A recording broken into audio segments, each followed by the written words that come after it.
Angka 10 miliar itu membuat mata suamiku buta. Dia mengusirku demi wanita lain, tanpa tahu bahwa saldo itu hanyalah ilusi digital yang diciptakan untuk menguji kesetiaannya yang telah mati.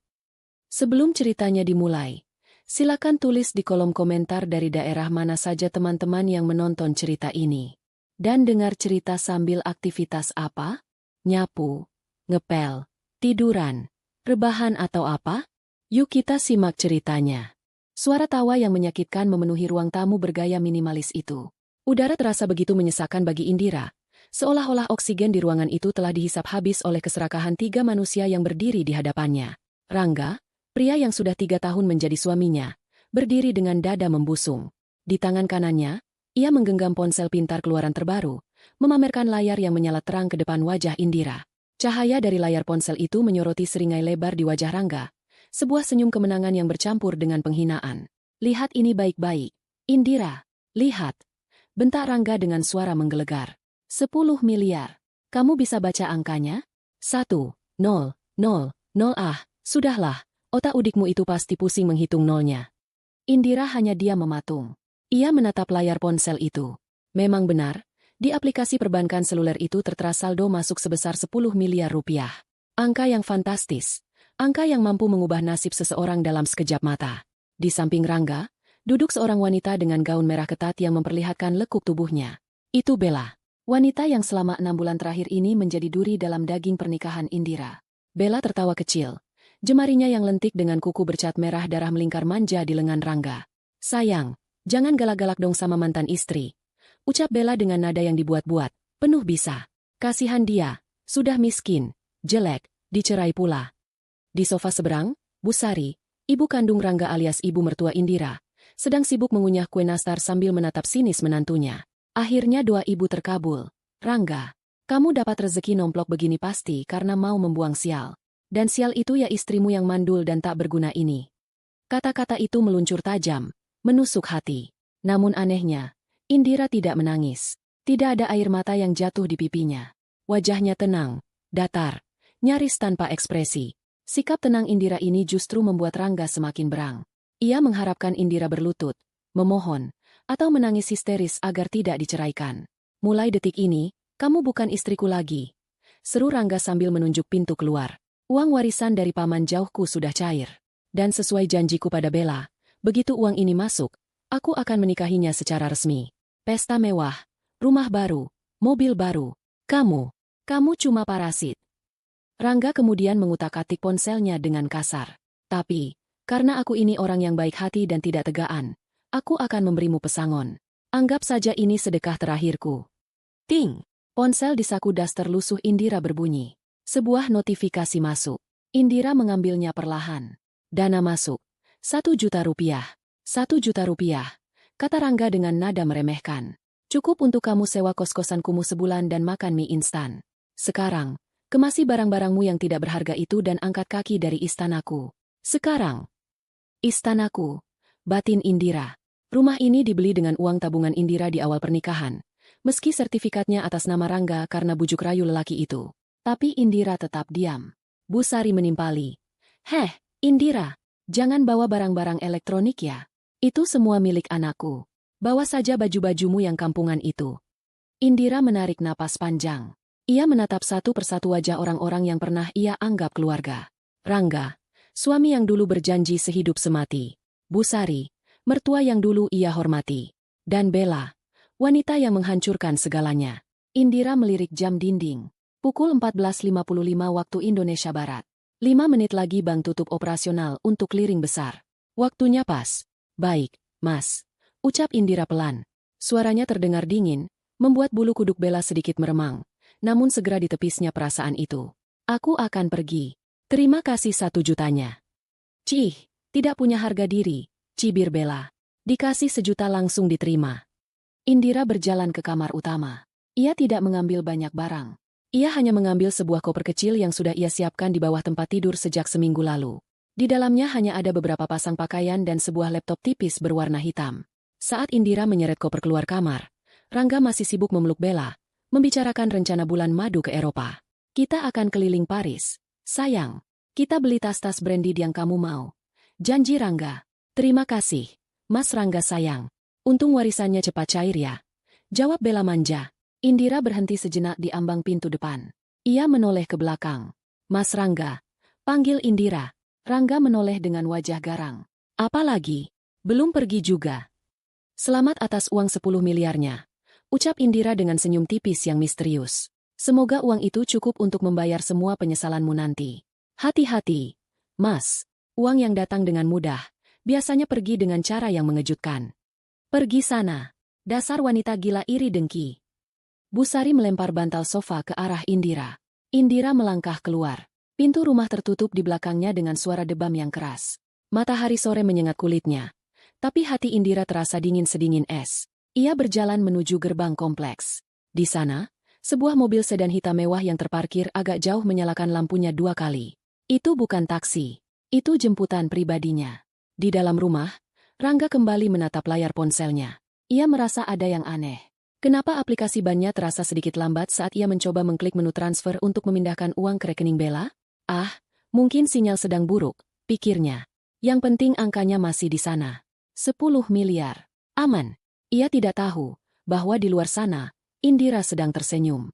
Bukan senyum kesedihan, melainkan senyum seorang pemain catur yang baru saja melihat lawannya memakan umpan, tepat sebelum skakmat. Mobil sedan hitam itu melaju membelah kemacetan sore Jakarta. Di dalamnya, Indira duduk di kursi belakang dengan tatapan menerawang keluar jendela. Pendingin udara yang sejuk dan jok kulit yang nyaman sangat kontras dengan perlakuan yang baru saja ia terima. Nyonya Indira, kita langsung ke apartemen atau ke kantor? Tanya pria yang duduk di kursi pengemudi. Pria itu memakai setelan jas rapi. Adrian, sahabat masa kecil sekaligus pengacara kepercayaan keluarga Indira yang sesungguhnya. Ke kantor saja dulu, Adrian. Aku perlu memastikan sistemnya berjalan, jawab Indira. Suaranya kini terdengar berwibawa, jauh berbeda dari nada bicara istri yang tertindas beberapa menit lalu. Dan tolong, jangan panggil nyonya. Panggil Indira saja seperti biasa. Adrian mengangguk lewat kaca spion. Baik, Indira. Maaf aku terlambat menjemput. Melihat Rangga melempar kartu ATM itu, rasanya aku ingin turun dan menghajarnya saat itu juga. Jangan kotori tanganmu, Adrian. Biar dia hancur oleh keserakahannya sendiri, sahut Indira datar. Pikiran Indira melayang mundur ke masa lalu. 3 tahun yang lalu. Saat itu, Indira adalah putri tunggal dari keluarga pengusaha properti yang sangat kaya. Namun, ia bosan dengan pria-pria yang mendekatinya hanya karena harta ayahnya. Ia memutuskan untuk hidup mandiri, menyembunyikan latar belakangnya, dan bekerja sebagai staf IT biasa di sebuah perusahaan rintisan. Di sanalah ia bertemu Rangga. Rangga saat itu terlihat sebagai pria sederhana, pekerja keras, dan sangat perhatian. Rangga tidak tahu siapa Indira sebenarnya. Rangga mencintai Indira yang miskin. Atau setidaknya, itulah yang Indira percayai. Pernikahan mereka sederhana. Orang tua Indira, meski berat hati, menuruti kemauan putrinya untuk tidak memamerkan kekayaan saat resepsi. Disinilah awal mula bibit penghinaan Busari muncul. Busari kecewa karena Rangga menikahi wanita yang dianggapnya tidak punya modal. Istrimu itu tidak bisa bantu ekonomi keluarga. Rangga, bisnis bapakmu sedang sulit. Harusnya kamu cari istri yang kaya. Begitu kata-kata Busari yang sering terdengar di telinga Indira di awal pernikahan. Namun, Indira tetap bertahan karena ia percaya Rangga berbeda. Kehancuran dimulai setahun yang lalu. Rangga mulai berubah. Ia sering pulang larut malam dengan alasan lembur atau perjalanan dinas. Bisnis kecil-kecilan yang Rangga rintis menggunakan uang tabungan Indira, yang diakui Rangga sebagai pinjaman bank, mulai bermasalah. Aku ditipu partner bisnis, Dek, rintih Rangga suatu malam, pulang dengan wajah kusut. Uang modal habis. Kita punya utang 200 juta.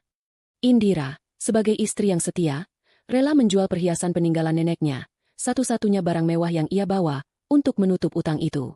Ia bahkan mengambil pekerjaan lepas tambahan di malam hari, merusak matanya di depan layar komputer, demi membantu Rangga.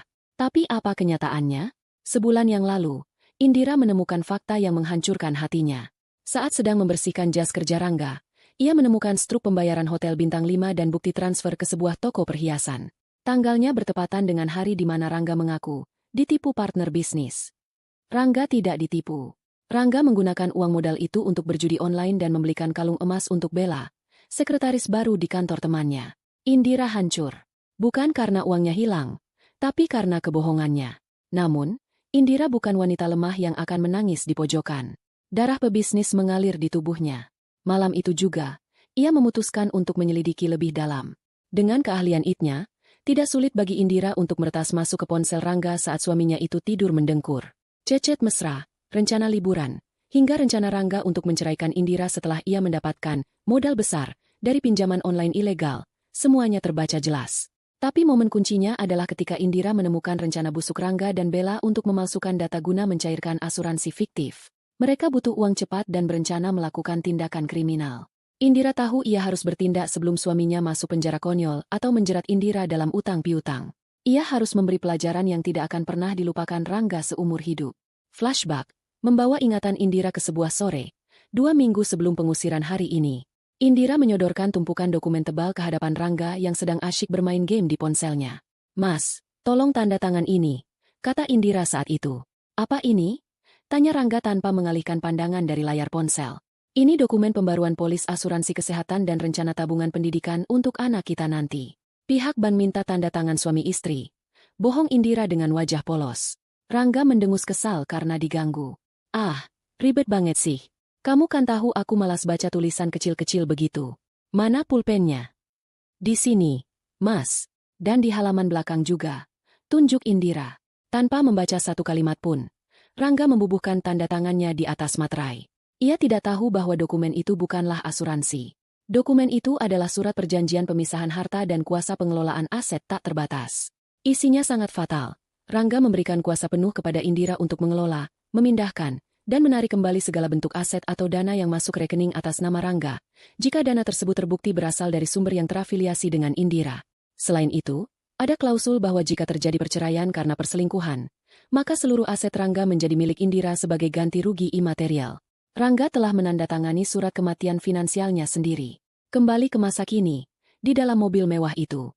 "Apa transfer, warisan, itu sudah terkonfirmasi di sistem bank bayangan kita, Adrian?" tanya Indira memecah keheningan.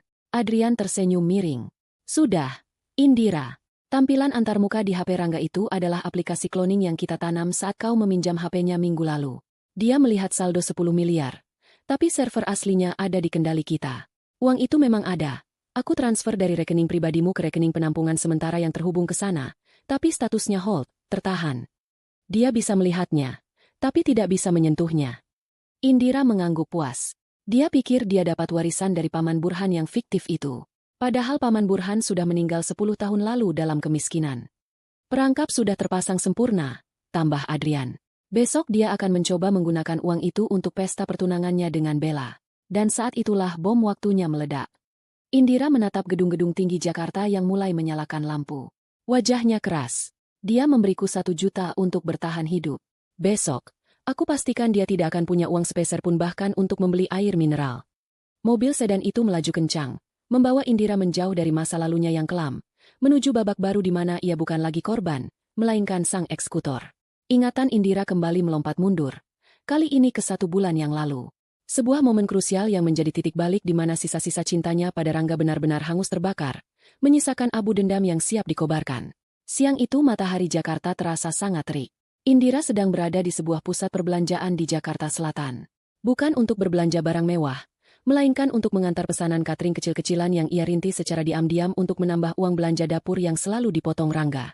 Saat hendak keluar dari mal, langkah kaki Indira terhenti mendadak di dekat sebuah kafe outdoor yang tertutup tanaman hias tinggi. Suara itu, suara tawa yang sangat ia kenal. Indira menajamkan telinganya. Di balik partisi tanaman itu, duduk Rangga. Tapi dia tidak sendirian. Ada Bella di sana, duduk begitu rapat hingga bahu mereka bersentuhan. Indira menahan napas, menyembunyikan dirinya di balik pilar besar. Jantungnya berdegup kencang bukan karena asmara, melainkan karena firasat buruk. "Mas, sampai kapan kita begini terus?" rengek Bella. Suaranya manja namun menuntut. "Katanya mau belikan aku apartemen? Katanya mau ceraikan si Upik Abu itu? Tagihan kartu kreditku sudah menumpuk. Mas, kalau kamu miskin terus, mending aku cari sugar daddy lain saja." Darah Indira mendidih mendengar sebutan Upik Abu itu. Namun, jawaban Rangga jauh lebih menyakitkan. "Sabar dong, sayang. Aku lagi pusing 7 keliling," keluh Rangga sambil menyesap es kopinya. Si Indira itu ternyata pelit juga. "Perhiasannya sudah habis kujual semua. Gajinya cuma cukup buat makan sehari-hari. Aku lagi cari cara buat dapat uang gede instan." "Pinjol lagi?" tanya Bella sinis. "Bukan. Itu risikonya besar. Aku sudah dikejar debt collector. bisik Rangga. Suaranya merendah tapi masih terdengar oleh Indira yang berjarak 2 meter dari mereka. Aku punya rencana gila. Kamu tahu Paman Burhan? Saudara jauh bapakku yang hilang kontak. Yang kamu bilang pernah jadi TKI di Arab itu. Iya. Aku kepikiran mau memalsukan surat kematian dia. Kita buat skenario seolah-olah dia meninggal dan mewariskan asuransi jiwa. Aku punya kenalan orang dalam di asuransi abal-abal yang bisa bantu cairkan klaim kalau datanya kita manipulasi. Kalau berhasil, kita bisa dapat 500 juta.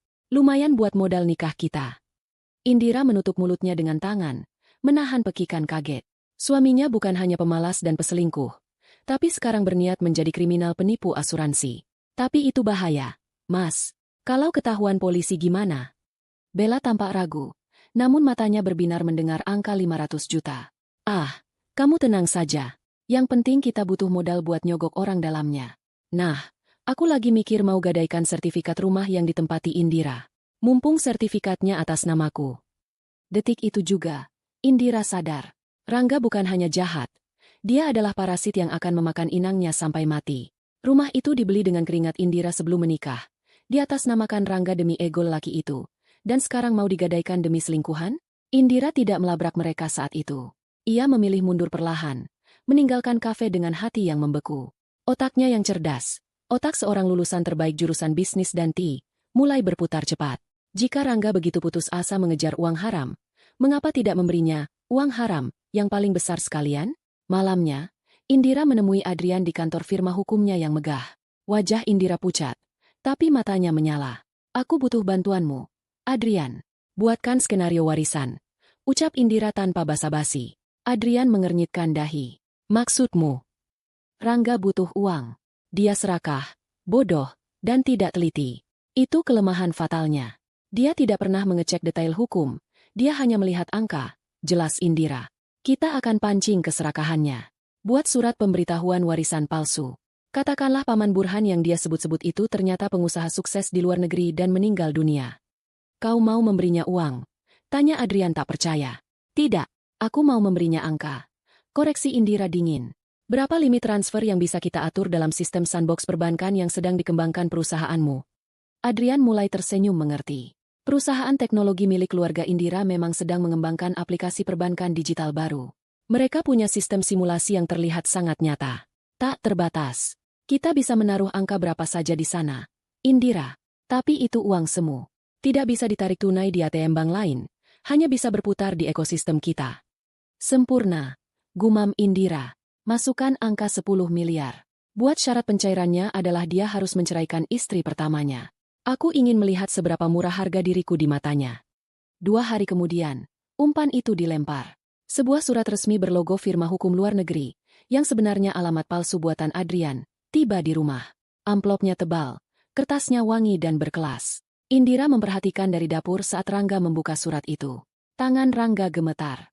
Matanya melotot seakan mau keluar. Napasnya memburu. 10 miliar. Des Rangga. Dia langsung berteriak memanggil ibunya. Bu, ibu, lihat ini. Kita kaya raya, Bu. Tanpa rasa curiga sedikit pun, tanpa mencoba mengecek kebenaran firma hukum itu di internet, tanpa bertanya kapan Paman Burhan meninggal, Rangga langsung percaya. Kenapa?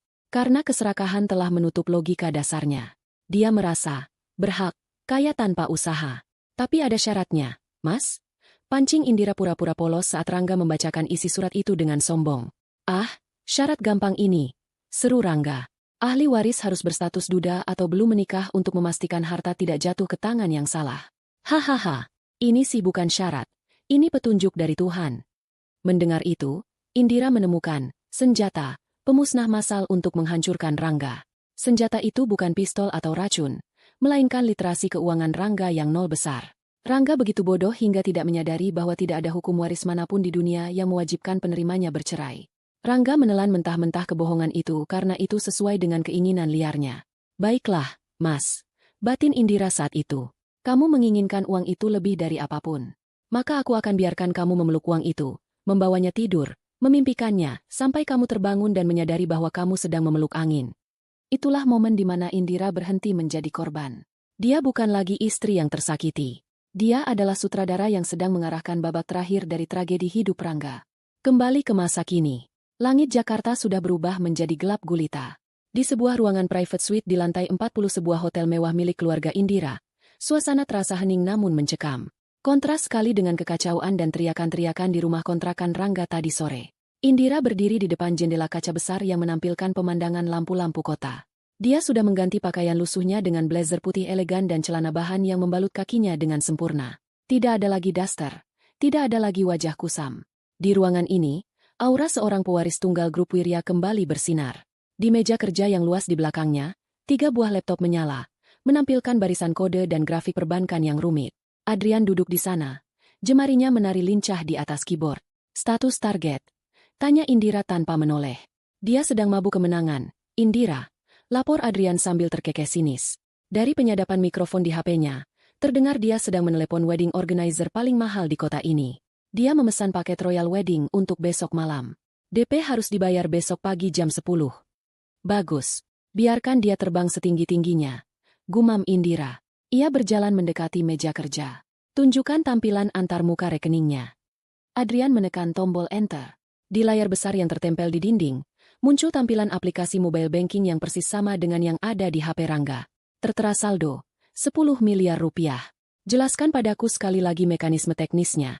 Adrian, aku tidak mau ada kesalahan sekecil apapun besok, pinta Indira tegas. Meskipun dia mengerti dia butuh kepastian absolut. Adrian membetulkan letak kacamatanya. Sederhana tapi mematikan. Rekening yang Rangga pegang sebenarnya adalah sub-account atau rekening anak dari rekening induk, master account, milikmu. Dalam sistem perbankan prioritas yang kita buat, fitur ini biasanya dipakai orang tua kaya untuk memantau jajan anaknya. Adrian menunjuk garis merah yang menghubungkan 2 akun di layar. Fitur parental control aktif. Artinya, kau sebagai pemegang rekening induk punya kendali 100%. Kau bisa melihat apa yang dia lihat. Tapi kau juga bisa membatasi apa yang bisa dia lakukan. Saldo 10 miliar itu nyata ada di pool dana kita. Tapi statusnya mirroring. Bayangannya ada di HP Rangga. Tapi fisiknya ada di brankas digitalmu. Dan tombol ini. Indira menunjuk ikon bergembok merah di layar administrator. Itu tombol, kill switch, jawab Adrian dramatis. Begitu kau menekan tombol ini, sambungan antara rekening induk dan rekening anak akan terputus. Dana akan ditarik otomatis kembali ke induk. Tapi Adrian memberi jeda untuk efek dramatis. Sistem aplikasi di HP Rangga tidak akan langsung sadar. Ada cache memori atau ingatan sementara di aplikasinya. Jadi, meskipun uangnya sudah kau tarik malam ini, angka 10 miliar itu akan tetap tampil di layar HP-nya sampai dia mencoba melakukan transaksi real-time ke bank lain. Indira tersenyum. Senyum yang dingin dan penuh perhitungan. Jadi, dia akan tidur nyenyak malam ini, memandangi angka 10 miliar itu, merasa menjadi raja dunia. Besok pagi, dia akan datang ke hotel dengan dagu terangkat, siap membayar ratusan juta. Tepat sekali, sahut Adrian.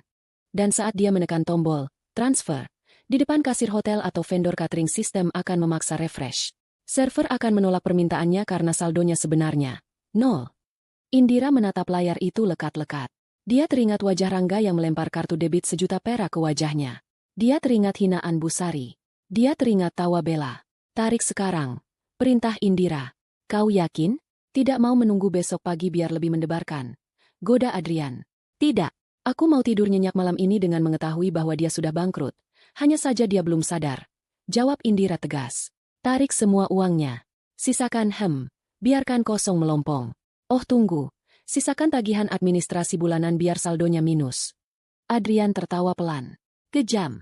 Aku suka. Klik. 1 tekanan jari Adrian di tombol enter. Di layar monitor, grafik saldo di akun Rangga, pada sisi server, meluncur turun drastis dari puncak gunung 10 miliar menjadi garis datar di angka 0. Bahkan kemudian muncul warna merah, Rp 25.000, biaya admin. Namun, di simulasi tampilan HP Rangga, angka 10 miliar itu masih bertengger manis, diam tak bergerak, bagaikan fata morgana di gurun pasir yang siap menipu pengelana yang kehausan. Indira mengambil gelas anggur di meja, menyesapnya sedikit. Sekarang, ucap Indira sambil menatap refleksi dirinya di kaca jendela. Senjatanya sudah dikokang. Bukti-bukti kecurangannya, surat perjanjian yang dia tanda tangani tanpa baca, rekaman perselingkuhannya, bukti dia menggadaikan barang-barangku, semua sudah kau siapkan untuk presentasi besok. Sudah siap dalam flash disk dan terhubung ke cloud. Begitu kau beri kode, aku bisa mengambil alih layar proyektor di ballroom hotel tempat dia mau pamer itu. Jawab Adrian sigap. Bagus. Besok bukan hanya tentang uang, Adrian. Besok adalah tentang penghakiman publik. Aku ingin Bu Sari melihat anak kebanggaannya dipermalukan. Aku ingin Bella tahu bahwa dia baru saja bertunangan dengan pengangguran yang punya utang. Indira berbalik badan, memunggungi pemandangan kota. Wajahnya kini terlihat lelah namun lega. Langkah pertama dari pembalasan dendamnya sudah selesai. Perangkap tikus sudah tertutup. Hanya saja tikusnya belum sadar kalau ekornya sudah terjepit.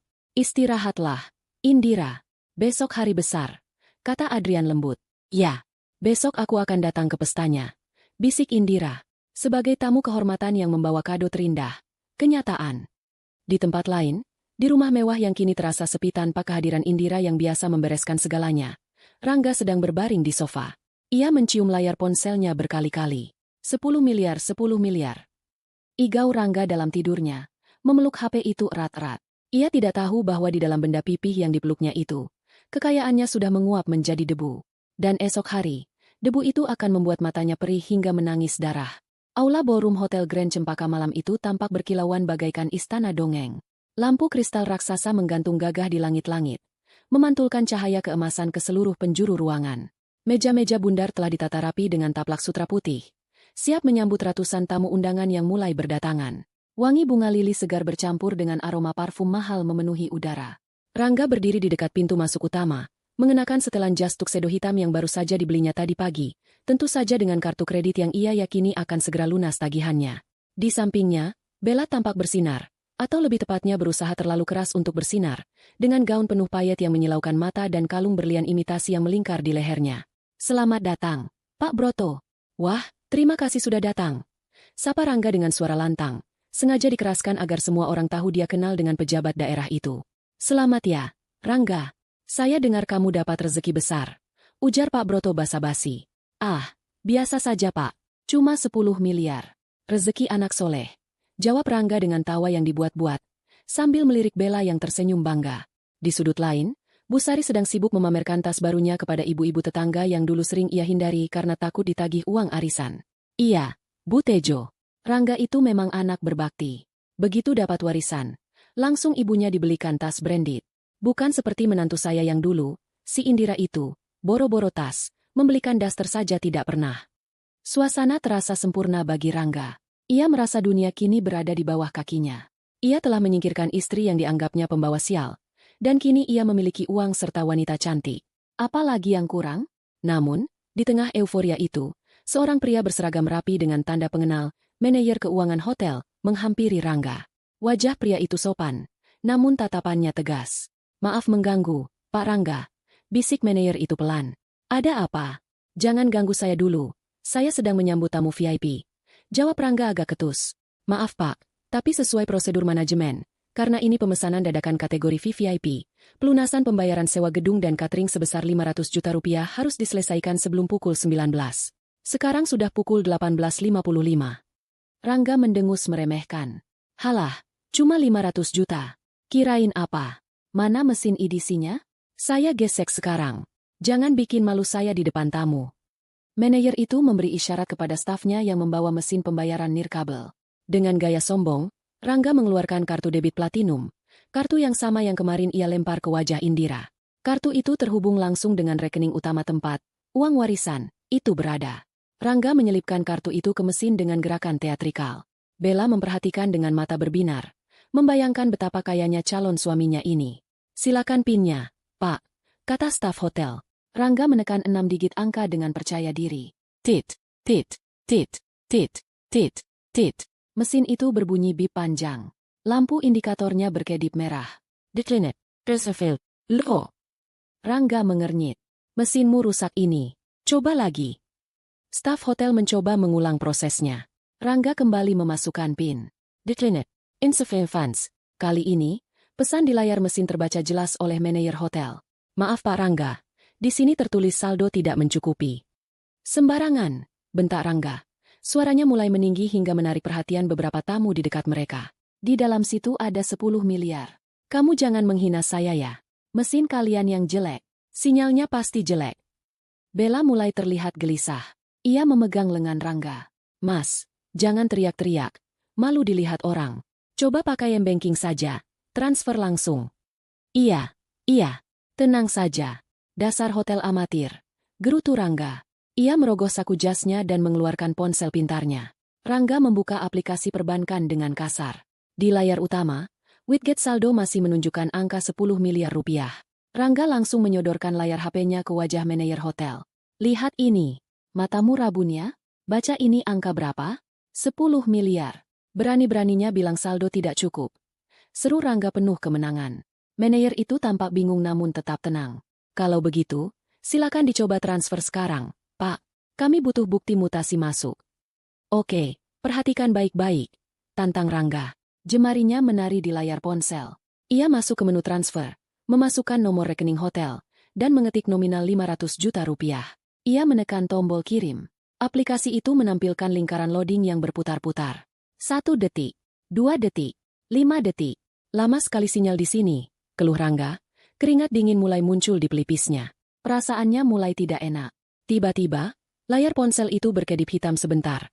Seolah-olah sistemnya melakukan restart paksa. Aplikasi itu tertutup sendiri, lalu terbuka kembali secara otomatis. Proses refresh sistem yang dijelaskan Adrian kemarin malam sedang terjadi. Cache ingatan aplikasi sedang dihapus dan diganti dengan data real-time dari server pusat. Aplikasi terbuka kembali ke halaman beranda. Mata Rangga membelalak. Mulutnya terbuka lebar. Namun tidak ada suara yang keluar. Jantungnya seakan berhenti berdetak. Ponsel mahal itu nyaris terlepas dari genggamannya yang kini gemetar hebat. Di tempat di mana seharusnya tertera angka 10 miliar rupiah, kini hanya ada angka yang sangat menyedihkan. Saldo efektif. 0 rupiah saldo tertahan. Rp 25.000. Itil. Des Rangga. Suaranya serak. Tidak mungkin. Ia mencoba merefresh layar itu berkali-kali dengan jarinya. Tarik ke bawah. Lepas. Loading. Muncul angka 0. Tarik lagi. Loading. Muncul angka 0. Kenapa, Mas? Tanya Bella. Suaranya mulai terdengar panik dan tajam. Sudah berhasil. Rangga menatap Bella dengan wajah pucat pasi seperti mayat. Haheng. Uangnya hilang. Apa maksudmu hilang? Pekik Bella, tidak lagi peduli dengan image anggunnya. Ia merampas ponsel dari tangan Rangga dan melihat sendiri layar itu. 0. Kosong. Kamu main-main ya? Teriak Bella histeris. Mana uang 10 miliarnya? Kamu bilang sudah aman. Tadi ada. Sumpah tadi ada. Rangga mulai panik total. Ia berteriak pada manajer hotel. Kalian meretas HP saya ya? Kalian mencuri uang saya. Keributan itu seketika menghentikan aktivitas di ballroom. Musik piano yang mengalun lembut berhenti mendadak. Semua mata tertuju pada kerumunan di pintu masuk. Bu Sari yang sedang makan kue tart tersedak dan buru-buru berlari menghampiri anaknya. Ada apa ini Rangga? Kenapa ribut-ribut? Tanya Bu Sari. Uangnya hilang, Bu. 10 miliar hilang tiba-tiba. Rangga menjambak rambutnya sendiri dengan frustrasi. Manajer hotel kini kehilangan kesabarannya. Pak Rangga, jika Bapak tidak bisa membayar dalam 5 menit, kami terpaksa membatalkan acara ini, mematikan lampu, dan meminta keamanan untuk mengawal Bapak keluar karena telah melakukan pemesanan fiktif. Tunggu sebentar. Saya akan telepon bank. Rangga berusaha menekan nomor call center dengan tangan gemetar, tapi jemarinya terlalu licin oleh keringat dingin. Di tengah kekacauan mental yang dialami Rangga, di mana ia merasa dunianya runtuh namun otaknya menolak percaya, sebuah suara tepuk tangan yang tenang dan berirama terdengar dari arah pintu masuk VIP. Prok, prok, prok. Semua orang menoleh ke sumber suara. Di ambang pintu masuk VIP yang terhubung langsung dengan lounge eksekutif, berdirilah seorang wanita. Cahaya lampu sorot seolah-olah tahu kemana harus mengarah. Wanita itu mengenakan gaun malam berwarna biru tua yang elegan. Potongan sederhana namun memancarkan aura kemewahan yang tidak bisa dibeli di pasar Tanah Abang. Rambutnya disanggul rapi.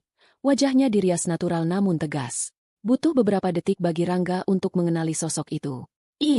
Indira? Gumam Rangga tak percaya. Itu memang Indira. Tapi bukan Indira yang kemarin memakai das terlusuh dan bau bawang.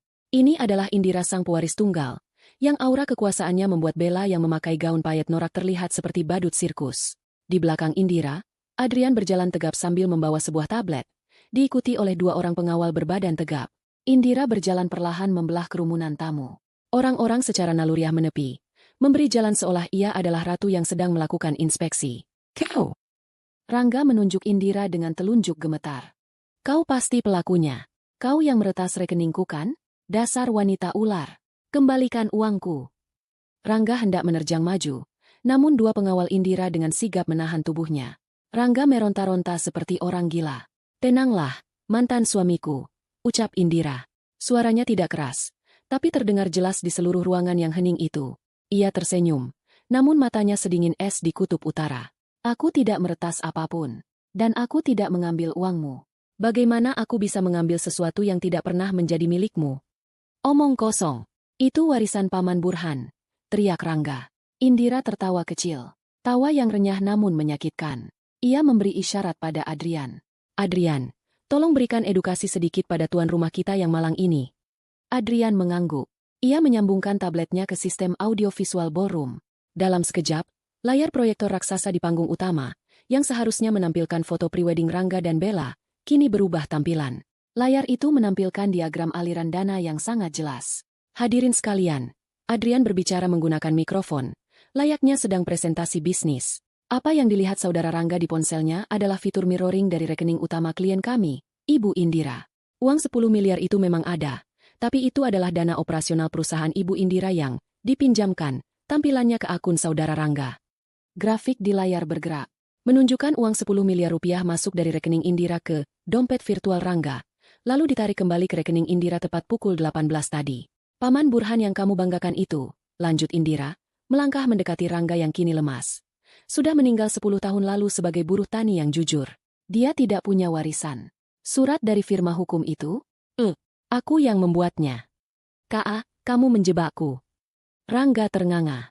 Wajahnya merah padam antara malu dan marah. Aku tidak menjebakmu, Rangga. Aku mengujimu. Jawab Indira tajam. Aku memberimu ilusi kekayaan untuk melihat siapa dirimu sebenarnya. Dan hasilnya? Kamu menceraikan istri yang menemanimu dari nol, mengusirku demi wanita yang hanya mencintai dompetmu, dan menghina ibuku. Bella yang berdiri di samping Rangga tampak seperti orang linglung. Dia menatap layar proyektor, lalu menatap Indira, lalu menatap Rangga. Jadi, uang itu bohong? Tanya Bella lirih. Sangat bohong, Mbak Bella. Jawab Indira ramah namun menusuk. Sama bohongnya seperti cintamu pada Rangga, kan? Tapi. Rangga masih berusaha menyangkal kenyataan. Rumah itu masih milikku. Sertifikatnya atas namaku. Aku masih punya aset. Indira menggeleng perlahan, seolah sedang menghadapi anak kecil yang bebal. Adrian, slide selanjutnya. Layar proyektor berubah lagi. Kali ini menampilkan sebuah dokumen digital dengan tanda tangan Rangga di atas materai. Dokumen yang ditandatangani Rangga sambil main game beberapa minggu lalu. Ingat saat aku minta tanda tangan untuk asuransi pendidikan? Tanya Indira. Rangga membelalak. Ia ingat momen itu. Kamu tidak pernah membacanya. Rangga, kebiasaan burukmu itu akhirnya membunuhmu. Jelas Indira. Itu adalah surat pernyataan pengakuan utang dan penyerahan aset. Di situ tertulis bahwa karena kamu menggunakan uang pribadiku sebesar 200 juta untuk berjudi. Ya, aku punya buktinya. Maka kamu menyerahkan rumah dan segala isinya kepadaku sebagai pelunasan. Terdengar suara pekikan kaget dari para tamu. Bisik-bisik mulai terdengar riuh. Dia berjudi. Wah, ternyata istrinya yang kaya. Kasihan sekali Bu Sari, punya anak bodoh begitu. Indira melangkah lebih dekat lagi hingga ia bisa mencium bau keringat ketakutan dari tubuh Rangga. Jadi secara hukum, Rangga, rumah yang kamu sebut, istanamu, itu sekarang adalah milikku. Mobil yang kamu gadaikan BPKB-nya diam-diam? Aku sudah menebusnya. Jadi itu juga milikku. Dan uang di rekeningmu? Itu sudah kembali padaku. Indira mencondongkan tubuhnya, berbisik tepat di telinga Rangga. Kamu sekarang berdiri di sini, mengenakan jas yang belum lunas, memesan gedung yang tidak bisa kamu bayar, dengan saldo 0 rupiah, dan utang pesta ini, 500 juta. Selamat menikmati kemiskinanmu yang sesungguhnya. Rangga jatuh terduduk di lantai. Kakinya tidak kuat lagi menopang tubuhnya. Dunianya berputar. Ia menatap ibunya, Bu Sari, yang kini memegangi dadanya dengan napas tersengal-sengal, tidak percaya bahwa kebanggaannya ternyata hanya sebuah lelucon. Dan untuk kamu, Bella, Indira menoleh ke arah wanita berbaju merah itu. Silakan ambil pria ini. Kalian pasangan yang serasi. Sama-sama menyukai uang, tapi sayangnya, uang tidak menyukai kalian. Bella menatap Rangga yang bersimpuh di lantai seperti pecundang. Wajah Bella memerah karena marah dan malu. Ia merasa tertipu mentah-mentah. Impiannya tentang liburan ke Paris dan tas Hermes musnah dalam hitungan detik. Dasar penipu, teriak Bella. Plak, sebuah tamparan keras mendarat di pipi Rangga. Bukan dari Indira, tapi dari Bella. Kamu bilang kamu kaya. Kamu bilang punya 10 miliar. Ternyata kamu cuma sampah. Maki Bella. Ia melepas cincin pertunangan murah di jarinya dan melemparnya ke wajah Rangga. Kita putus. Jangan pernah cari aku lagi. Bella mengangkat gaunnya dan berlari keluar ruangan sambil menangis histeris, menabrak beberapa pelayan yang membawa nampan minuman. Kini tinggal Rangga sendirian di tengah lantai dansa, menjadi tontonan ratusan pasang mata yang menatapnya dengan jijik dan kasihan. Manajer hotel kembali mendekat. Kali ini didampingi dua petugas keamanan berseragam safari. Pak Rangga, kata manajer itu dingin. Karena transaksi gagal dan acara sudah terlanjur memblokir venue, Bapak harus ikut kami ke kantor untuk menandatangani surat utang. Jika tidak bisa melunasi malam ini, kami akan memanggil polisi atas dugaan penipuan. Rangga menatap Indira dengan tatapan memohon. Air mata mulai mengalir di pipinya. Indira, tolong aku, kita kan suami istri, tolong bayarin dulu, nanti aku ganti, aku janji akan berubah. Indira menatap Rangga dari atas ke bawah.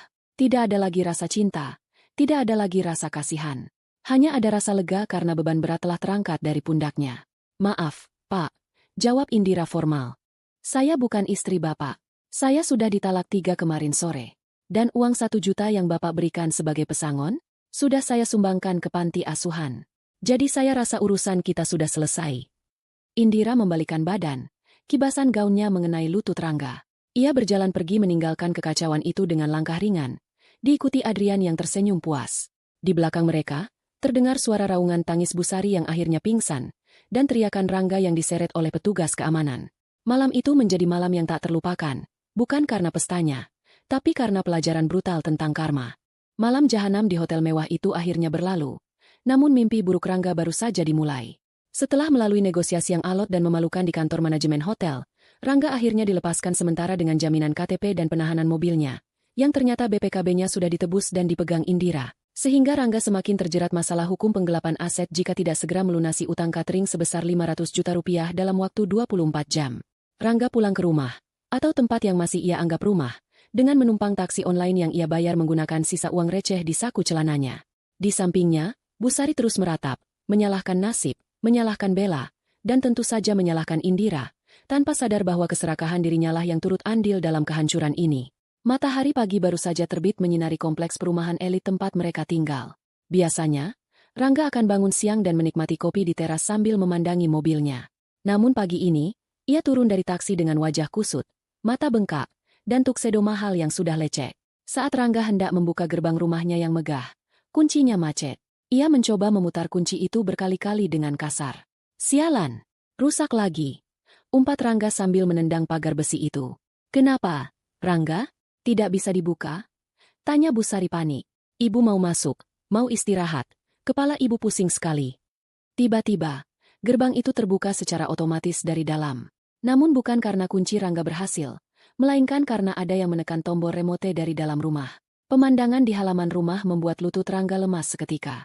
Di halaman yang luas itu, terparkir sebuah truk besar bertuliskan, jasa pindahan.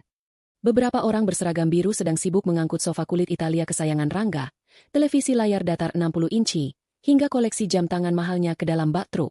Dan di teras, duduk santai sambil menyesap teh hangat, adalah Indira. Ia mengenakan pakaian kasual namun berkelas, tampak segar bugar seolah tidak terjadi apa-apa semalam. Di sampingnya berdiri 2 orang petugas kepolisian dan Pak RT setempat yang tampak serba salah. Apa-apaan ini? Teriak Rangga, berlari masuk ke halaman. Maling! Pak polisi! Tangkap mereka. Mereka mencuri barang-barang saya. Indira meletakkan cangkir tehnya perlahan. Ia menatap Rangga dengan tatapan datar. Selamat pagi, Rangga. Tepat waktu sekali kamu datang. Aku baru saja mau menyuruh orang membuang sisa barang-barang pribadimu ke tempat sampah. Ini rumahku. Ini barang-barangku. Rangga berteriak histeris, mencoba menghalangi petugas angkut yang membawa lukisan abstrak mahal. Jangan bawa itu. Itu investasiku. Salah satu polisi melangkah maju, menghalangi Rangga. Maaf, Pak Rangga, mohon tenang. Kami di sini untuk mengawasi eksekusi pengosongan rumah berdasarkan akta notaris yang sah. Akta apa? Saya tidak pernah jual rumah ini, bantah Rangga. Adrian muncul dari dalam rumah membawa sebuah map. Bukan jual beli, Rangga, tapi eksekusi sita jaminan. Ingat surat yang kau tanda tangani? Karena kau gagal melunasi utang judi dan penggunaan dana perusahaan Indira secara ilegal, maka sesuai klausul perjanjian, seluruh aset yang terdaftar atas namamu otomatis beralih kepemilikan kepada Indira sebagai ganti rugi. Rangga terdiam. Mulutnya menganga. Ia menoleh ke arah Busari yang kini terduduk lemas di lantai teras. Jadi, kita diusir? Tanya Busari dengan suara bergetar. Indira, tega kamu sama ibu? Ibu ini orang tua. Indira bangkit dari kursinya, berjalan mendekati mantan mertuanya itu. Tidak ada lagi ketakutan atau rasa hormat buta di matanya. Ibu bertanya soal tega. Tanya Indira pelan namun tajam. Di mana hati nurani ibu saat anak ibu mengusir saya hanya dengan bekal 1 juta rupiah? Di mana suara ibu saat Bella menghina saya di ruang tamu ini? Ibu justru tertawa dan makan nastar, kan? Suara keributan itu memancing perhatian para tetangga. Satu persatu warga kompleks mulai keluar rumah. Bu Tejo, Bu RW, dan tetangga lain yang selama ini sering mendengar Bu Sari menyombongkan diri, kini berkumpul di depan pagar. Mereka berbisik-bisik. Beberapa bahkan terang-terangan merekam kejadian itu dengan ponsel. Lihat itu. Bu Sari yang katanya anaknya dapat warisan 10 miliar. Kok malah diangkut barangnya? Katanya itu semua bohong. Jeng. Ternyata selama ini yang kaya itu istrinya, si Indira. Walah, malu banget ya. Sudah sombong, ternyata zong. Makanya, jangan jahat sama menantu. Bisik-bisik tetangga itu terdengar jelas di telinga Rangga dan Bu Sari, bagaikan ribuan jarum yang menusuk kulit. Inilah penghakiman publik yang sesungguhnya. Harga diri mereka ditelanjangi di depan orang-orang yang selama ini ingin mereka kagumi. Indira. Rangga mencoba memelas. Air matanya mulai menetes. Aku mohon, beri kami waktu. Setidaknya biarkan kami tinggal di sini sampai aku dapat kerjaan. Kami tidak punya tempat tujuan. Indira menatap Rangga, lalu melirik jam tangannya. Aku memberimu waktu 10 menit untuk mengemasi baju-baju kalian. Hanya baju. Tidak boleh bawa barang berharga. Indira kemudian merogoh tasnya. Ia mengeluarkan sebuah amplop putih. Dan karena aku masih punya sedikit belas kasihan, ini untukmu. Rangga menerima amplop itu dengan tangan gemetar, berharap isinya cek atau uang tunai dalam jumlah besar. Ia membukanya dengan cepat. Isinya adalah uang tunai pecahan 50 ribuan. Totalnya 1 juta rupiah. Persis sama dengan jumlah yang dilempar Rangga ke wajah Indira 2 hari lalu. 1 juta rupiah, ucap Indira dingin, mengembalikan kalimat yang pernah Rangga ucapkan. Cukup untuk sewa kos-kosan kumuh sebulan dan makan mie instan. Sekarang, angkat kaki dari istanaku. Sekarang. Indira, jangan begini. Bu Sari mencoba memegang kaki Indira. Jangan sentuh saya. Indira mundur selangkah. Pak polisi, tolong pastikan mereka keluar dari halaman rumah saya dalam 10 menit. Saya mau rumah ini disterilkan dari virus kemiskinan moral. Rangga menatap uang 1 juta di tangannya, lalu menatap rumah megah yang dulu ia banggakan. Rasa sesal yang amat sangat menghantam dadanya hingga sesak. Ia baru sadar, istana, itu tidak pernah menjadi miliknya. Istana itu adalah hati Indira, dan dia telah menghancurkannya sendiri. Di bawah tatapan mencemooh para tetangga dan pengawasan polisi, Rangga memapah ibunya yang menangis meraung-raung, berjalan keluar dari gerbang rumah dengan menyeret 2 koper berisi baju bekas. Gerbang besi hitam itu tertutup perlahan di belakang mereka dengan suara dentang yang keras dan final.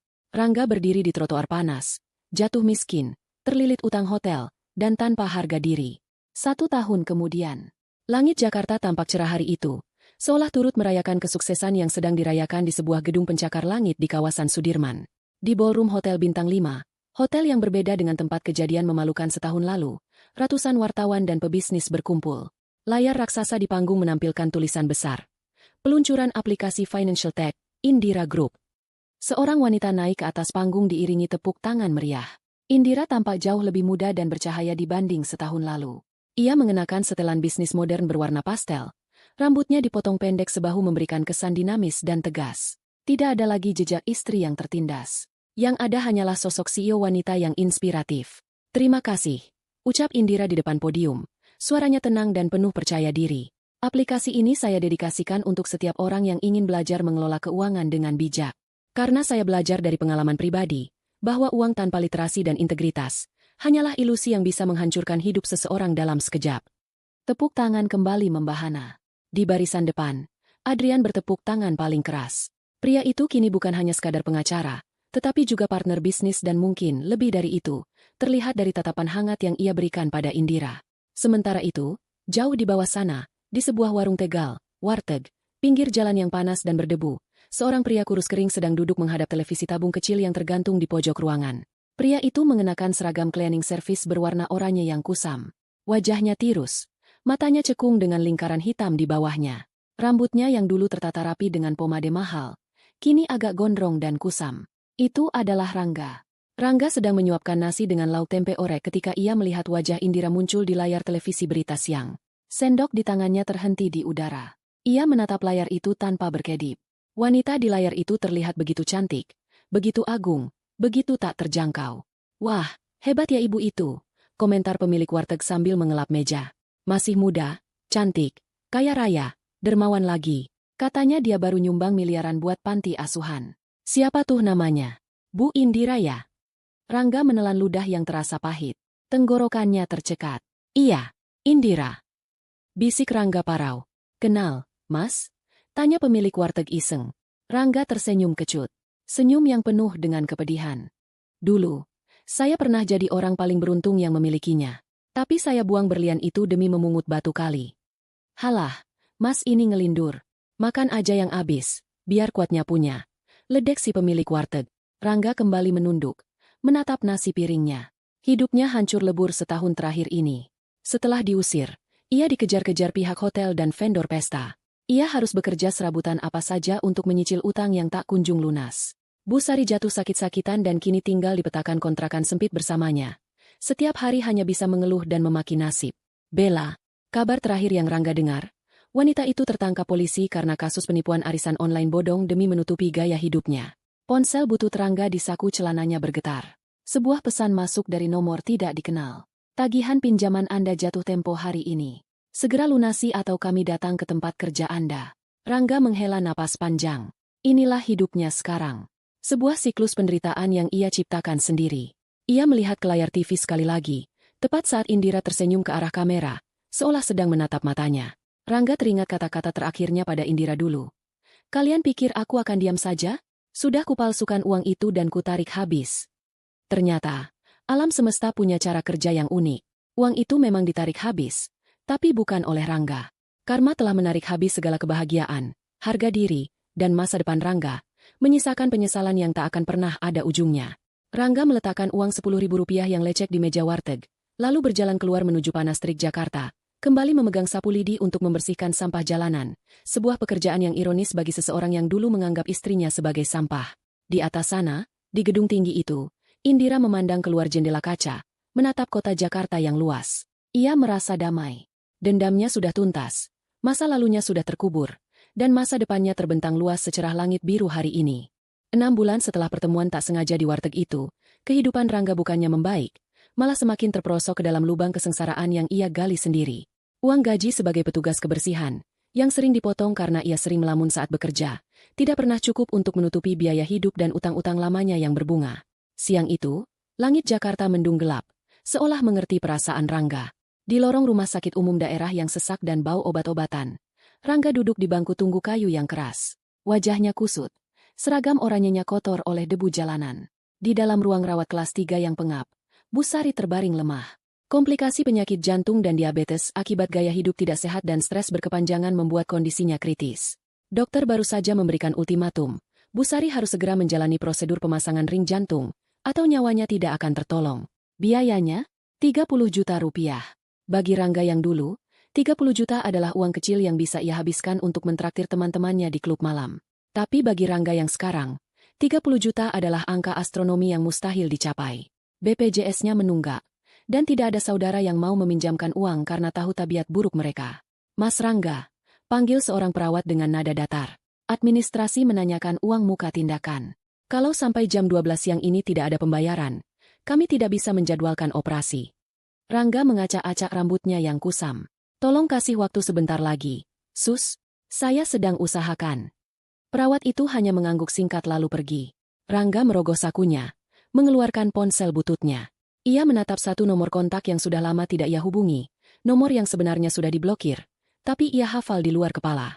Nomor Indira. Namun, harga dirinya yang tersisa menahannya. Bagaimana mungkin ia meminta tolong pada wanita yang pernah ia usir? Tiba-tiba, mata Rangga tertuju pada sebuah poster yang tertempel di dinding rumah sakit. Poster itu menampilkan wajah wanita yang sangat ia kenal, sedang tersenyum ramah sambil memegang tangan seorang anak yatim. Yayasan Indira Peduli Bantuan Kemanusiaan untuk Kaum Duafa dan Pasien Kurang Mampu. Alamat kantor, Gedung Wirya Tower, LT1. Jantung Rangga berdegup kencang. Ia tahu ini memalukan. Ia tahu ini menjijikan. Tapi nyawa ibunya sedang di ujung tanduk. Dengan langkah gemetar, Rangga bangkit. Ia akan melakukan hal yang paling ia benci seumur hidupnya, mengemis kepada mantan istrinya. 1 jam kemudian, Rangga sampai di lobi gedung Wirya Tower. Ia sempat dihadang satpam karena penampilannya yang kumuh. Namun setelah memohon-mohon dan menunjukkan surat keterangan miskin dari RT, ia diizinkan masuk ke area pelayanan yayasan. Antrean di sana cukup panjang. Rangga duduk di antara para pemohon bantuan lainnya. Ada janda tua, ada buruh bangunan yang kakinya patah, ada korban kebakaran. Rangga merasa kerdil. Dulu dia masuk ke gedung mewah sebagai bos yang sombong. Sekarang dia masuk sebagai pengemis. Nomor antrean 45. Panggil petugas. Rangga maju ke meja administrasi. Staf yayasan memeriksa berkas-berkas medis Bu Sari. Kasusnya urgentia, Pak, kata staf itu. Tapi untuk pencairan dana di atas 20 juta secara tunai dan cepat, harus ada persetujuan langsung dari ketua yayasan yang kebetulan sedang inspeksi di sini. Tolong, Mbak, ibu saya sekarat. Suara Rangga parau, hampir menangis. Baik, tunggu sebentar. Ibu ketua sedang ada di ruangan kaca itu. Staf itu menunjuk sebuah ruangan berdinding kaca transparan di sudut lobi. Rangga menoleh. Di sana, Indira sedang berdiri, tampak anggun dengan kemeja putih sederhana dan celana kain hitam. Ia sedang berdiskusi dengan Adrian. Rangga melihat tawa lepas di wajah Indira, tawa yang dulu pernah menjadi miliknya, tapi ia padamkan dengan air mata. Staf itu masuk ruangan, berbicara pada Indira sambil menunjuk ke arah Rangga. Indira menoleh. Tatapan mereka bertemu. Waktu seakan berhenti. Rangga menunduk, tidak berani menatap mata itu. Ia melihat Indira mengatakan sesuatu pada Adrian, lalu memberi isyarat agar Rangga masuk. Rangga melangkah masuk ke ruangan ber-AC dingin itu. Kakinya terasa berat seperti dipasungi beton. Bau parfum ruangan ini mengingatkannya pada kehidupan lamanya. Selamat siang. Sapa Indira. Suaranya tenang, profesional, tanpa nada dendam maupun kerinduan. Selamat siang, Bu Indira. Jawab Rangga terbata-bata. Ia tidak berani memanggil, Dek, atau, Sayang, lagi. Saya sudah lihat berkasnya. Ibu Sari sakit jantung, kata Indira sambil membaca map di tangannya. Dan kamu butuh 30 juta untuk operasi hari ini. Iya, tolong. Indira. Maksud saya, Bu Indira. Rangga berlutut secara tiba-tiba. Air matanya tumpah. Saya tahu saya bajingan. Saya tahu saya sampah. Kamu boleh hina saya. Kamu boleh ludahi saya. Tapi tolong selamatkan ibu. Cuma ibu yang saya punya sekarang. Adrian hendak maju untuk menegur Rangga. Tapi Indira mengangkat tangan, menahannya. Indira menatap mantan suaminya yang bersimpuh di kakinya. Pria yang dulu melempar kartu ATM ke wajahnya, kini mencium lantai tempatnya berdiri. Apakah Indira merasa puas? Rasa puas itu sudah lewat. Yang ia rasakan sekarang hanyalah rasa iba, seperti melihat kucing liar yang terluka. Bangun, Rangga. Perintah Indira. Di sini bukan tempat drama sinetron. Rangga berdiri perlahan, mengusap air matanya dengan lengan baju yang kotor. Indira mengambil pulpen, lalu menandatangani lembar persetujuan pencairan dana. Yayasan ini dibuat untuk membantu orang yang tidak mampu. Berdasarkan data yang diverifikasi staf saya, kamu memenuhi kriteria sebagai kaum duafa. Miskin, tidak punya aset, dan penghasilan di bawah standar. Ucap Indira menusuk, tapi itu adalah fakta, bukan hinaan. Indira menyerahkan kertas itu ke Rangga. Bawa ini ke kasir depan. Rumah sakit akan langsung kami bayar via transfer perusahaan. Rangga menerima kertas itu dengan tangan gemetar. Terima kasih, Indira. Terima kasih banyak. Aku janji akan ganti uang ini suatu hari nanti. Aku akan kerja keras. Indira menatap Rangga tajam. Tidak perlu diganti. Anggap saja ini zakat penghasilanku. Dan satu lagi, Rangga. Ya. Jangan pernah berpikir aku melakukan ini karena aku masih peduli padamu atau ibumu secara pribadi. Aku melakukan ini karena prinsip kemanusiaan. Jika orang asing yang datang dengan kondisi ibumu, aku akan melakukan hal yang sama, tegas Indira. Jadi, setelah kamu keluar dari pintu ini, jangan pernah kembali lagi. Jangan pernah menghubungi aku lagi. Jatah, kebaikan masa lalu, MU sudah habis detik ini. Kata-kata itu jauh lebih menyakitkan daripada tamparan. Indira menegaskan bahwa Rangga baginya kini tak lebih dari sekadar orang asing yang butuh bantuan. Tidak ada cinta, tidak ada benci, hanya ketidakpedulian yang mutlak. Baik, aku mengerti, bisik Rangga. Rangga berbalik badan, berjalan keluar ruangan sambil mendekap kertas persetujuan itu. Di belakangnya, ia mendengar Adrian berkata pada Indira, "Kamu terlalu baik." Dan ia mendengar jawaban Indira, "Bukan baik, Adrian. Aku hanya ingin memastikan tidak ada utang karma yang tersisa. Sekarang, aku benar-benar bebas." Rangga keluar dari gedung pencakar langit itu kembali ke jalanan yang panas. Ia menyelamatkan nyawa ibunya hari ini, tapi ia juga baru saja mengubur sisa-sisa harapan konyolnya bahwa Indira mungkin masih punya perasaan padanya. Pintu masa lalu sudah tertutup rapat dan dikunci ganda. 2 tahun berlalu sejak kejadian di yayasan. Roda kehidupan terus berputar. Bagi Rangga, putarannya terasa lambat dan berkarat. Ibunya, Bu Sari, berhasil selamat dari operasi jantung waktu itu, namun kondisinya tidak pernah benar-benar pulih. Bu Sari menjadi lumpuh sebagian karena stroke ringan dan kini hanya bisa berbaring di tempat tidur kontrakan sempit mereka.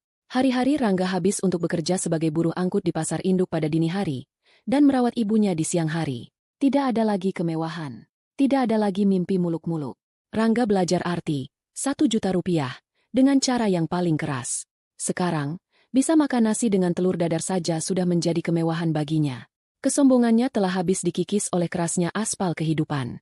Sementara itu, di sebuah resort privat di tepi pantai Bali, suasana yang sangat berbeda sedang berlangsung. Matahari terbenam mewarnai langit dengan semburat ungu dan oranye. Deburan ombak menjadi musik latar yang syahdu. Di atas altar pasir putih yang dihiasi ribuan bunga mawar putih, Indira berdiri cantik jelita. Gaun pengantinnya sederhana namun elegan, dirancang oleh desainer ternama, membalut tubuhnya dengan sempurna. Di hadapannya, Adrian berdiri gagah dengan jas linen berwarna krem, menatap Indira dengan mata berkaca-kaca. Ini bukan pernikahan mewah yang dipamerkan demi gengsi seperti rencana Rangga dan Bella dulu. Ini adalah pernikahan intimate, hanya dihadiri keluarga dekat, sahabat, dan rekan kerja setia. Tidak ada kamera wartawan, tidak ada live streaming untuk pamer. Hanya kehangatan yang nyata. Saya, Adrian Pradana, menerima Indira Larasati sebagai istri saya. Ucap Adrian lantang. Suaranya bergetar penuh emosi. Indira tersenyum. Air mata bahagia menetes di pipinya. Ia teringat perjalanan panjangnya. Dari istri yang dikhianati, wanita yang direndahkan, bangkit menjadi pengusaha, hingga akhirnya menemukan pria yang mencintainya bukan karena saldonya, tapi karena jiwanya. Saya, Indira Larasati, menerima Adrian Pradana sebagai suami saya. Saat cincin disematkan, tepuk tangan riuh memecah keheningan pantai. Orang tua Indira, yang dulu sempat kecewa karena Indira memilih Rangga, kini tersenyum lebar, memeluk menantu baru mereka yang mereka tahu akan menjaga putri mereka dengan nyawa. Jauh di Jakarta, di sebuah warung kopi pinggir pasar yang memutar siaran televisi berita hiburan, Rangga sedang istirahat sejenak setelah memanggul berkarung-karung beras. Punggungnya pegal linu, tangannya kasar dan kapalan. Di layar TV kecil itu, tayangan selingan berita menampilkan sekilas liputan eksklusif. Pernikahan tertutup CEO Indira Group dengan pengacara ternama. Rangga melihat cuplikan video dari kejauhan, diambil oleh paparazzi. Ia melihat senyum Indira. Senyum yang sangat lepas. Senyum yang tidak pernah Rangga lihat selama 3 tahun pernikahan mereka dulu karena Rangga terlalu sibuk membuat Indira menangis. Rekan sesama kuli panggul menyenggol lengan Rangga. Wih, cantik bener ya pengantinnya. Enggak, suaminya juga gagah. Orang kaya MAH beda auranya. Komentar temannya sambil menyeruput kopi. Rangga menatap layar itu lama. Anehnya, tidak ada lagi rasa iri atau cemburu yang membakar dadanya. Rasa perih itu sudah hilang, digantikan oleh penerimaan yang tulus. Iya, jawab Rangga pelan. Dia memang pantas bahagia. Lu kenal? Tanya temannya iseng. Rangga tersenyum tipis. Ia mengambil gorengan dingin di piring. Enggak, cuma pernah lihat di mimpi. Jawab Rangga berbohong. Ia sadar, mengakui bahwa wanita sukses di TV itu adalah mantan istrinya hanya akan membuatnya terlihat seperti pembohong gila di mata teman-temannya. Biarlah masa lalu itu menjadi rahasianya sendiri. Rangga menghabiskan kopinya. Lalu berdiri. Mau kemana? Enggak, belum jam masuk lagi. Mau pulang sebentar. Nyuapin ibu. Habis itu balik lagi. Ada truk bawang mau datang. Kata Rangga sambil membetulkan handuk kecil di lehernya. Rangga berjalan menjauh dari warung kopi, meninggalkan bayang-bayang Indira di layar kaca. Ia berjalan menyusuri lorong pasar yang becek dan bau. Langkahnya terasa lebih ringan hari ini. Ia akhirnya mengerti. Hukuman terberat bagi seorang pengkhianat bukanlah kemiskinan atau penjara, melainkan kesadaran bahwa ia telah menyia-nyiakan hal terbaik yang pernah terjadi dalam hidupnya. Dan Rangga kini hidup dengan kesadaran itu setiap detik. Namun, di balik penyesalan itu, Rangga mulai menemukan setitik kedamaian. Ia tidak lagi mengejar ilusi. Ia bekerja, ia merawat ibunya, ia bertanggung jawab. Meski terlambat, Rangga akhirnya menjadi laki-laki, walau tanpa harta. Di Bali, di bawah sinar bulan purnama, Indira berdansa di pelukan Adrian. Apa yang kamu pikirkan? Bisik Adrian. Indira menyandarkan kepalanya di dada suaminya. Aku sedang berpikir, Betapa lucunya takdir. Dulu aku mengira hidupku berakhir saat diusir dari rumah itu. Ternyata, itu hanyalah cara Tuhan membersihkan sampah agar aku bisa membangun istana yang sesungguhnya. Adrian mengecup kening Indira. Dan istana itu sekarang sudah lengkap. Indira mengangguk. Ia melihat ke arah laut lepas yang gelap namun menenangkan. Ia telah memaafkan masa lalunya. Bukan untuk Rangga, tapi untuk dirinya sendiri. Kisah tentang uang warisan 10 miliar yang palsu itu kini hanya menjadi anekdot lama. Karena pada akhirnya, kekayaan sejati Indira bukanlah angka di rekening, melainkan ketenangan hati dan cinta yang tulus yang kini ia genggam erat. Dan di sanalah cerita mereka benar-benar berakhir. Satu di puncak kebahagiaan, satu di dasar penyesalan yang mendewasakan. Sebuah keseimbangan yang adil dari semesta. Tamat selesai.